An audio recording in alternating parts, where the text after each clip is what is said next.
And so I want to share with you a very brief message of encouragement, and then we're going to sing a little bit more. I think we have 3 more songs today, and those songs are going to be Christmas songs, and we're going to worship the Lord in the season because He is the reason for this season.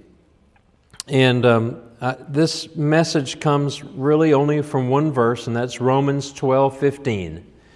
And today we're remembering, and we're rejoicing, and we're weeping. And I would say we're laughing, right? And we're sometimes crying on the inside too. But Paul writes in Romans 12, he gives basically what is, I think, the guidelines for Christian kingdom citizenship. Now, guidelines I don't mean by this is how you enter in, but this is how you function as a child of God in His kingdom. And he gives us here, from verses 9 to 21, there's 13 verses here. And there are 6 verses, and then 6 verses, and there's one in the middle. And the very middle verse is verse 15. And this is what he writes: "Rejoice with those who rejoice, weep with those who weep." Now, typically you have a listening sheet in your bulletin. There's not one there today. But I do want you to take note of 3 points that I have for us to understand what it is the Lord wants from us. Number 1, I believe this verse explains to us that the Lord wants His followers to rejoice with those who rejoice, even when we don't want to. Now you might think, wait a minute, when would there be a time that we wouldn't want to rejoice with someone who's rejoicing? Well, imagine for a moment that somebody that you work with gets that promotion that you were hoping you would get. It's kind of difficult to rejoice with them in that moment, isn't it? I'm reminded, and you might just take note of these verses, that in Hebrews 12, in description of Jesus, we're told that He who for the joy that lay before Him endured a cross and despised the shame. Jesus knew He was going to the cross to suffer a horrible death, and yet this was joy to Him. Joy to Him. How odd.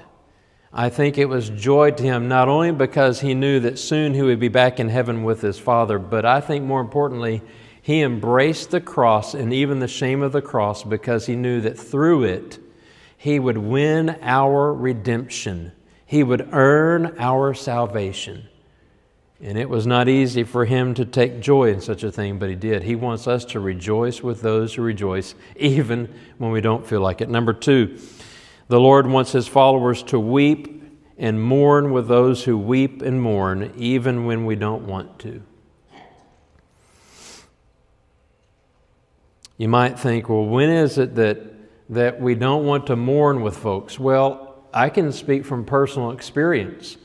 When we lose somebody dear to us and it hurts us deeply, it's hard to walk that road again with other people.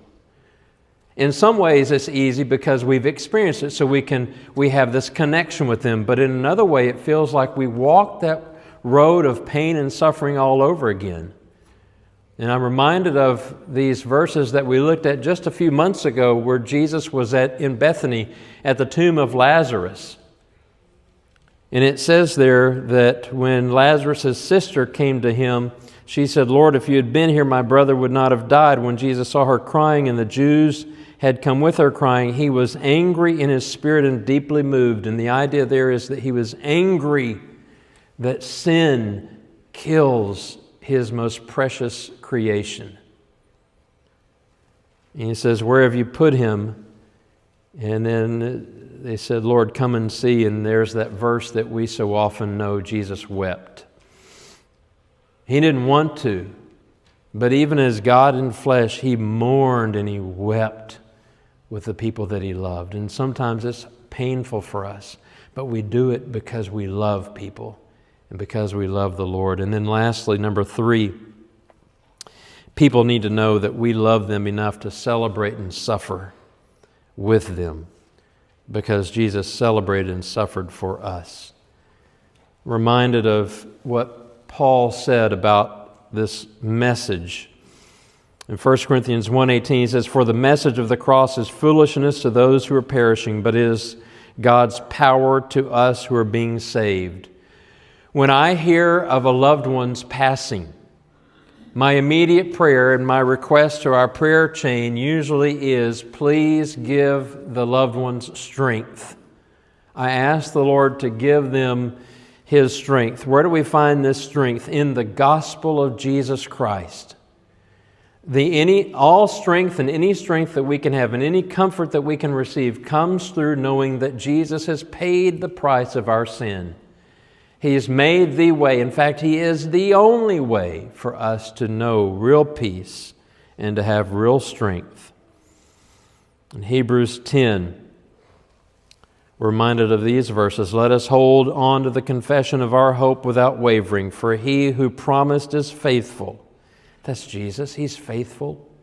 Even when we're hurting and even though we're sinners, He's faithful. And then he says, "And let us be concerned about one another in order to promote love and good works, not staying away from our worship meetings as some habitually do, but encouraging each other, and all the more as you see the day drawing near."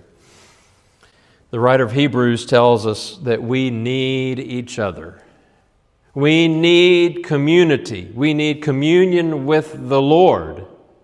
That can only come through the blood of Jesus Christ. And then we need communion with other believers, and that can only come through the blood of Christ. And we need each other when we rejoice and when we weep. We need each other when we're weak and when we're strong. We need each other. And on this day, we remember these truths, that we are to rejoice and weep with one another. And now you know, even you've seen faces of, right here in front, folks that you can pray for during this Christmas season and ask the Lord's strength for.